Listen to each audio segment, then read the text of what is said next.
ఒకానొకసారి ఒక రాజు ఒక దైవజనుడి యొక్క అద్భుతములను గురించి విన్నాడు.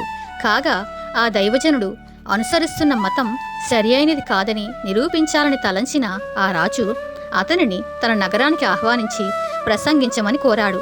అప్పుడు ఆ దైవజనుడు తన భాష అయిన స్పానిష్ భాషలో మాట్లాడినప్పటికీ ఎంతో ఆశ్చర్యకరమైన రీతిలో అక్కడ రాజు యొక్క ఆస్థానంలో ఉన్న ప్రతి ఒక్కరూ అతను పలికిన ప్రతి ఒక్క పదాన్ని తమ స్వంత భాషలో మాట్లాడినట్లు అర్థం చేసుకోగలిగారు. ఆ నగరంలో అతను 3 ఉపన్యాసాలు ప్రసంగించిన తర్వాత దాదాపు 8,000 మంది ప్రజలు ప్రభువైన యేసుక్రీస్తును తమ సొంత రక్షకునిగా అంగీకరించి బాప్తీసం పొందారు. ఆ దైవజనుడు మరెవరో కాదు, అనేక ఆత్మీయ వరములను కలిగి ఉన్న విన్సెంట్ ఫెర్రర్. స్పెయిన్ దేశంలోని ఒక ఉన్నతమైన కుటుంబంలో జన్మించిన విన్సెంట్ తన బాల్యము నుండే ఆధ్యాత్మికత కలిగిన జీవితాన్ని గడిపారు.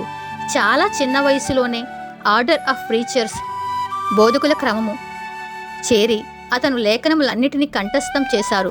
సంఘ నాయకుల మధ్య నెలకొన్న వివాదాలు మరియు విభేదాల కారణంగా క్రైస్తవ సంఘము క్లిష్ట పరిస్థితుల గుండా వెళుతున్న సమయం అది.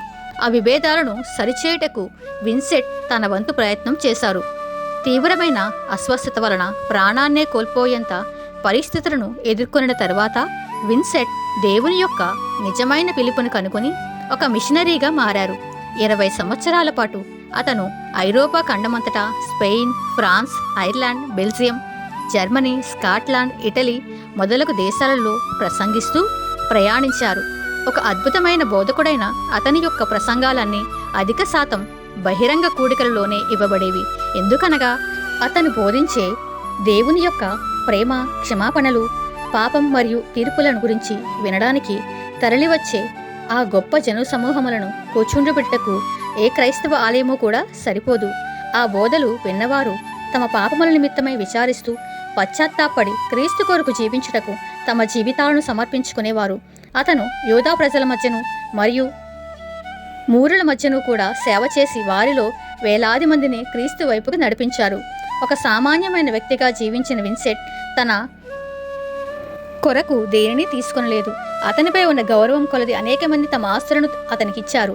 అయితే అవి అన్నీ సువార్త సేవ విస్తరణ కొరకే వినియోగించబడ్డాయి.